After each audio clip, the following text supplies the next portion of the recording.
Capsule numéro 9, fonction avancée des esquisses, partie 2. Dans cette capsule, nous allons voir l'utilisation des fonctions de congé d'esquisse et aussi les ellipses.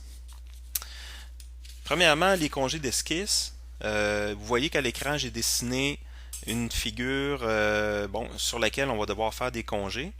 La fonction congé d'esquisse est pointée présentement à l'écran. Donc, j'utilise cette fonction. Et ici, moi je vous conseille premièrement de mettre le bon rayon. C'est possible que la partie paramètres de congé soit rapetissée comme celle-là. Donc à ce moment-là, agrandissez la zone de paramètres de congé qui est du côté gauche. Et puis modifiez le rayon. Donc là, je vais y aller avec un rayon de 0.25 pouces. Les options qui sont ici sont correctes. Pour l'instant, on ne touche pas à ça. Et les entités à arrondir. Donc là, vous allez devoir faire des choix, soit que vous allez choisir deux éléments, soit deux lignes qui se rencontrent, comme ceci, ou plus rapide, choisir un coin. Excusez.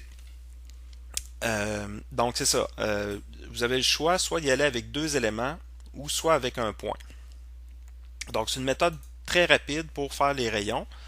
Et puis tous les rayons qui sont faits dans la même fonction vont être égaux, c'est-à-dire qu'ils vont avoir des contraintes égales entre chacun des congés. Il y en a seulement un qui va avoir une mesure. Donc si je confirme la fonction, vous voyez que le rayon du bas ici, donc là je vais faire Escape pour sortir de la fonction. Donc celui du bas va avoir la mesure de rayon de 0.25 que j'avais rentré tout à l'heure, et les autres vont être égaux avec le premier. Donc ça permet de simplifier votre dessin. Plutôt que d'avoir trois fois la même mesure qui se répète, on met des symboles égaux. Donc faisant ça, ça va vous permettre de simplifier le travail. OK, donc ça c'est pour les congés d'esquisse. Vous pouvez faire des congés aussi à l'intérieur. Ce n'est pas nécessairement des congés extérieurs comme celui-là. Ça peut être des congés à l'intérieur comme ceci. Et ça fonctionne de la même façon. Si je vais y aller avec un congé de 100 millièmes.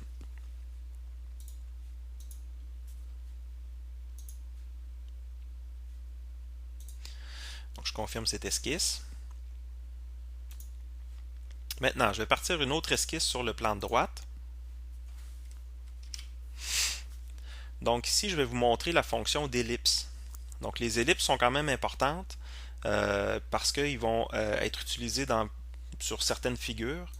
Donc le dessin d'une ellipse, tout simplement la fonction d'ellipse ici, je vais l'utiliser à partir de son centre.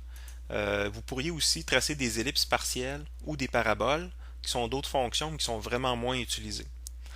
Donc au niveau des ellipses, je clique le centre. Je vais cliquer, je peux orienter, donner une orientation quelconque à mon ellipse, ou je peux la faire horizontale. Et je vais cliquer par la suite le deuxième axe de l'ellipse. Donc je dois cliquer l'axe en X et l'axe en Y. Donc là, une fois que l'orientation est donnée, là, je ne peux plus changer l'orientation. C'est seulement que la largeur au niveau de la diagonale Y. Après ça, je pourrais rentrer des dimensions sur mon ellipse. Donc avec la cote intelligente, je peux sélectionner des points d'extrémité et venir donner des mesures précises à mon ellipse.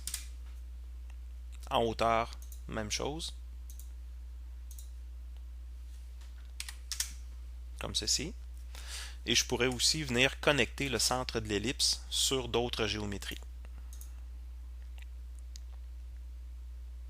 Donc je termine la capsule avec cette fonction-là.